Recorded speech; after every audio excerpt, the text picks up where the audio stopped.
আপনি কিটা? আমি কিটা? চেনা যাচ্ছে? চেনা যাচ্ছে আমারে? আপনি আমার কি করেছেন? 7 দিন সময় নিয়েছেন, 7 দিন পরে আপনি আমার বিয়ে ঠিক করে দিবেন। আপনি এখানে বসে পান্তা গিলতেছেন। বিশেষ করে আমি পাত্রের বাড়ি গেছি, পাত্রের বাবার সঙ্গে কথাও বলেছি, বুঝেছেন? তারা করেছে কি জানেন, টেকনিক করে আমার অনেক খাবার খাওয়াই অজ্ঞান করে ফেলেছে।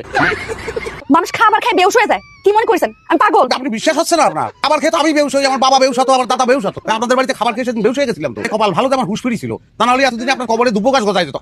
আরে এই শেষের দুটো কথা না বললেই ভালো হতো, কিসের জন্য করলাম। ঠিকই করেছেন। আপনি যদি আর 3 দিনের মধ্যে কাজটা না করতে পারেন, আমার তো গলে দড়ি দিয়ে মরতেই হইবে। আচ্ছা একটা কথা জিজ্ঞেস করি আপনার, আপনি তো দেখছি পরি ফেল, তাহলে ওরা একটা জঘন্য ছেলের বিয়ে করার জন্য আপনি পাগল হয়ে গেছেন কিসের জন্য বলেন দিন? সেই কৈফিয়ত কি আমার আপনাকে দিতে হইবে? না, কৈফিয়ত দিয়ে আমি কি করবো? কৈফিয়ত তো খাওয়া যায় না, আমার দরকার খাবার। বুঝতে পারি আপনি কাজটা করতে পারবেন না, তারপরে আমি আমার কাজটা করি। কি কাজ করবেন? গলে দড়ি দিব। ওরে আল্লাহ রে, সেই একই কথা করছে। আমি যাচ্ছি, আমি যাচ্ছি।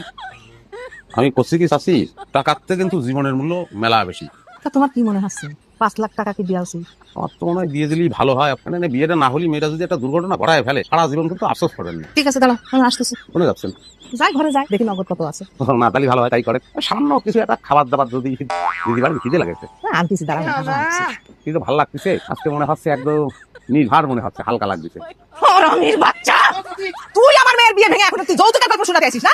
এক কোপ দিয়ে তো কাল্লা আমি ফেলাই দেবো, চিনিস আমারে? দরকার নেই, লাগলে বিয়ে দেবেন না। লাগলি বিয়ে দেবেন না? আমি তো সত্যি সাথে কাল্লা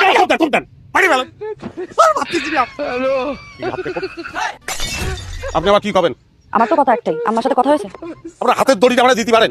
আপনি দড়ি দিয়ে কি করবেন? ঝুলে পড়বো, ফাঁসি লাগাই মরে যাবো আমি। শুনেন, এইসব ঢঙ্গের কথা আমার সাথে কবেন না। তা আমি করবো কি? আমি কি করবো বলেন দিন? কেউ তো কারো কথা শুনতেছে না, মানতেছে না, কি করবো? বুঝতে পারিছি আপনি করতে পারবেন না। আমি গলায় দড়ি দিয়ে ঝুলে পড়ি। শোনেন শোনেন, আপনার দুটো পায়ে ধরি, আপনার দুটো পায়ে ধরতেছি। ঝুলে পড়ার দরকার নেই, ঝুলে পড়ার দরকার নেই, আমি ওয়াদা করতেছি। আমি ব্যবস্থা করবোই। আপনি বউ সাজবেন, আর বউ সাজলে আপনার মেলা সুন্দর ওটা দেহাল ধরি, আমি ব্যবস্থা করবো। দাঁড়ান, এটা খাইতে খাইতে যান। এই বিয়ের ব্যবস্থা না করা পর্যন্ত তুরাবালি শশা তো দূরের কথা, ওটা পানিও খাবে না, এই কসম করে ভুলে গেলাম।